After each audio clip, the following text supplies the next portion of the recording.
আসসালামু আলাইকুম রহমতুল্লাহি ওয়া বারাকাতুহু। ঋণ সম্পর্কে আপনাদেরকে একটা ধারণা দিই। মনে করলেন আপনি একজনের থেকে 1 টাকা ঋণ নিয়েছেন। যদি আপনার মোবাইল থাকে অ্যান্ড্রয়েড, ওইখানে নোট নোট নামায় রাখবেন, যেমন আমার স্যামসাং নোট আছে, এরকম নামায় রাখবেন। নামাইয়া লিখে রাখবেন যে রুবেল আমার থেকে 1 টাকা পায় এত তারিখ, এরকম ডেট দিয়া। এখন ওটা যদি লক করে রাখেন মান সম্মানের জন্য, তাহলে আপনি পরিবারকে একজনকে বলে যাবেন যে আমার লক এরকম এরকম, আমি মরার পরে লকটা দেখো।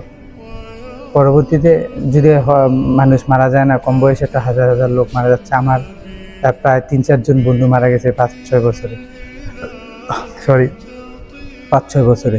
তাহলে পরে দিয়া আপনি যে ঋণ পরিশোধ না করেন, তাহলে আপনি জান্নাতে আশা করেন না, ভুলেও করবেন না। ভয়ঙ্কর একটা হাদিস বলে, কিয়ামতের দিন মানুষ পাহাড় সমান আমল নিয়ে উঠবে।